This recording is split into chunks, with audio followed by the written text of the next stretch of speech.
And finally, it happened. So, Variety, July 29th, Game of Thrones play The Mad King, first preview, gets standing ovation after cancellations. So, I believe this was supposed to start on July 20th, something like that. And it finally launched on Tuesday night, the 28th, after cancelling its first week of performances. So I think it was like 5 performances, something like that, that ended up getting cancelled. Addressing the crowd ahead of the show starting, director Dominic Cook explained the performance was a world premiere and warns that because it was a preview, it might be necessary to stop the showing the event of a technical hiccup, in which case the stage manager might come on. I think that's perfectly normal. Previews, that's what a preview is, basically. According to local newspaper, the Stratford-upon-Avon Herald, Cook also said the team hadn't yet run the entire show through on stage in rehearsals after running out of time. I mean, George R.R. Martin Productions, they when he does actually produce something, they do seem to have this thing where schedules get squashed for whatever reason. So presumably they wanted to go through the entire show on stage, but they just didn't for whatever reason, which is a bit concerning after a few months. Is that a George R.R. Martin thing? Is that a general lack of competence in British culture these days, kind of thing? I don't like to speculate. However, the performance ran without a hitch, and there were no unscheduled showstops during the 4-hour performance. Fantastic. So it was kind of all right on the night. So the play was due to start previews on July 20th. Producers cancelled the first 4 shows. I've also read 5 in some places. So, I mean, who knows? I mean, it's on now, so that's okay. Citing the additional time necessary to progress and refine the work in real time. Obviously, it's a bit of a rare event to get new things in the Song of Ice and Fire universe, especially outside the TV shows. So people are going to be picking over this to see what it tells us about the characters, about the story of the Song of Ice and Fire, and also whether it's actually canon, whether it's actually official or not. Westeros.org, which, as it says, is the Song of Ice and Fire domain, they have a note on the Mad King and Canon, with the first preview of Game of Thrones: The Mad King having taken place, and to a standing ovation. I mean, I wouldn't read too much into that. I imagine it's like a film at a film festival. Everyone's going to give it a standing ovation. There has understandably been a great deal of discussion about its revelations and which parts of the play are or should be considered canon. I'm going to skip to what is canon. That's actually pretty simple. The supreme canon is the work published under George R.R. Martin's name as author. First and foremost, that means A Song of Ice and Fire, the Duncan Egg stories, and his other authored works set in that world. So the actual stories from the point of view of the characters. One of the things that's really interesting about George R.R. Martin is how he can introduce some complexity to that canon and some uncertainty, as Elio Martel says here. The World of Ice and Fire, which George co-wrote with us, and Fire and Blood are both canonical works, but they are presented as histories written by people within the world. Authors can be mistaken or can even be deliberately misleading. For reasons of bias or political necessity, they may lack information, omit details, depend on unreliable accounts, or simply draw the wrong conclusion. That is part of the design of those 2 books, in part because it added a great deal of flavour to these texts, but also because George has deliberately left himself room to reveal that the Maesters did not know or chose not to share the whole truth. If I was being cynical, you could also say that George is, as a gardener writer, does not like actually making decisions about what happened, and introducing this kind of ambiguity means that he can put off, he can delay making those decisions. And we all know that George absolutely loves delaying making writing decisions. Statements made by George outside the books, such as those in the So Spake Martin collection, form another category. With these, George has often treated information that has not yet appeared in the books as provisional, true unless and until he changes his mind. On the wiki of Ice and Fire, we label these as semi-canon. And then we get to the Mad King, the category of adaptations, works created by others, the HBO shows, and the play. They are not canon, though they may contain canon. So, and then the playwright, Duncan Macmillan, who actually wrote the play. The play is based on events that are described in the books. And sometimes they had to talk to George, sometimes they had to use their own imagination. It means the play is informed not only by the existing books, also by conversations with George about what actually happened. And then they talk a bit about the challenges of adaptation. This is not the same thing as making the most canonically exact play possible. It means preserving the big key parts, but also being able to collapse, reorder, reframe, add, or omit details as necessary. So our expectation is that the play contains answers to some of the major questions surrounding Harrnehal, questions readers have debated for many years, and that at least some of those answers derive directly from George's own conception of the history. These central revelations may therefore tell us something real about the underlying canon. However, a play that's 4 hours long requires much more than answers to major mysteries. It needs relationships between characters, their motivations, their feud and desires, and so on and so forth. So while they may have researched and added details from George, a great deal would have been up to them to develop to achieve something dramatically satisfying. So this is not just an adaptation, but an interpretation. So again, to the question, is it canon? The Mad King is not canon as a whole. Some parts of it are, some parts of it are not. In fact, early reports cite a number of details which are very much expressly non-canonical. Some of its foundations may come directly from George. Some of its major answers may reflect truths that will eventually appear, perhaps in a different form, in his own work. So it does feel a bit like he's shrugging his shoulders and saying, maybe it's canon, maybe it's not. It's early days and we don't really have a copy of the script yet, but let's have a look at some early things that have come out from reports of the play. So this is Polygon, July 29th. 4 wild details from the Mad King that completely change Game of Thrones canon. Obviously, massive spoilers here for pretty much everything in the shows and the books. Number 1, Aerys wasn't entirely mad. The new story doesn't refute that Aerys was a terrible human being. If anything, the infamous Targaryen borders on comically evil. One of the moments that has stuck most with early audiences is a scene where Aerys gifts Robert Baratheon a toy model of his parents' ship.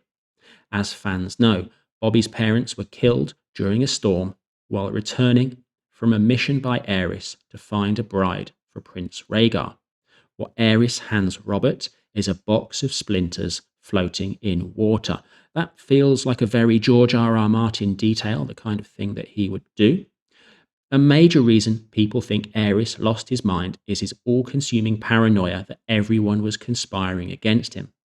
The Mad King reveals that most of the major players in the story, Rhaegar, Elia Martell, Lyanna Stark, Robert Baratheon, and so on, were in fact plotting heavily. I mean, that's implied in The World of Ice and Fire, I think. The Maesters don't outright state, but I believe they do suggest that the tourney at Harrnehal was actually a cover for political machinations. The new narrative also fleshes out how much the tragedy at Summerhall influenced the trauma at the centre of Aerys's cruelty. Okay, I love a bit of Summerhall. I'd honestly prefer to read about Summerhall more than I would about the end of the Song of Ice and Fire. Number 2, a new perspective on Rhaegar's story. The Game of Thrones fandom loves to debate what kind of guy Rhaegar truly was. TMK, the Mad King, finally sets the record straight. Well, according to Elio on Westeros.org, it might be canon, it might not, we don't know. Again, it's fun. It's fun to speculate, and I think speculation is all we're going to be able to do because I don't think George is finishing the books. Rhaegar didn't betray Elia Martell. She was aware of and encouraged his romance with Lyanna Stark. I mean, it makes sense in terms of what we've seen of the Dornish. They're not sort of sexually possessive, really. Rhaegar bonds with Lyanna over their shared dragon dreams. Lyanna had dragon dreams. Okay? Both of them deeply believed in the prince who was promised prophecy. One of the juicier reveals is that Rhaegar is hit with a dragon dream in the middle of his fight against Robert Baratheon. Robert's battle prowess is undeniable. He defeats the Mountain during a tourney in the show. Would Robert have persevered if Rhaegar wasn't hit with a debuff in the middle of battle? I think if Robert Baratheon is defeating the Mountain, then Robert Baratheon is defeating anyone. Elia and Lyanna are redefined. Where much of Game of Thrones makes it sound like the women surrounding Rhaegar were victims of his obsession with prophecy, the Mad King shows them as active participants. Some of the actions Rhaegar takes are actually Elia's or Lyanna's idea. At one point during the story, Lyanna seems to believe the prophecy more than Rhaegar does. Elia and Rhaegar are revealed to have a cordial relationship as well. While Rhaegar runs after Lyanna, Elia cavorts with Ashara. Elia and Lyanna are friendly with one another and often write each other letters. Another bombshell. Lyanna is the Knight of the Laughing Tree. I think everyone thought that Lyanna was the Knight of the Laughing Tree. Number 4. The prince who was promised is complicated. Fans love to argue whether Daenerys Targaryen or Jon Snow fulfills the prophecy at the heart of the story. The play hilariously suggests everyone is a little bit right. Both Aerys and Rhaella, as well as Rhaegar and Lyanna, have the deed on the night of the Red Comet, which means that the Game of Thrones protagonists were conceived at the same time. The circumstances surrounding Daenerys' conception are particularly intriguing. Before Aerys sleeps with his wife Rhaella, she proclaims a curse. She tells Aerys she will not bear a son, but rather a vengeful daughter who will bring both dragons and ruins to the Seven Kingdoms. So, Dany the Mad Queen, I guess. The play doesn't really settle anything about the story's central prophecy. Fans deep in the lore minds now have new material to argue about. Well, they have kind of some fan fiction material to argue about. It's also nice not to have to wait until George R.R. Martin finishes The Winds of Winter. I think we're going to be waiting a long time, basically forever, to finally have some new Game of Thrones morsels to chew on. So I thought I'd have a look on Reddit to see what people were saying about the play, what other details there might be. Someone posted the Westeros.org about canon that I've already talked about. Let's have a look and see what people say. It seems to be the tourney is mostly canon regarding unanswered questions, but they took creative choices with later parts of the play, including the war. Okay, so it's a 4-hour play. It's pretty long. So they're not just doing the tournament, they're doing some stuff after the tournament. They mentioned George talked to them at length about Brandon and Elia, so I highly doubt they came up with Elia being okay with Rhaegar Lyanna from thin air. So maybe that's an idea from George. I think Elia was okay with him taking a mistress, but not the crowning Lyanna Queen of Love and Beauty. Hiding with her while the realm burned, and she and the kids were held prisoners by Aerys. Okay, so Elia was okay on a personal level because she's Dornish, they're pretty chill about that kind of stuff. But the political look Eliot was worried about. She was worried about the politics of it. Early reports cite a number of details which are very much expressly non-canonical.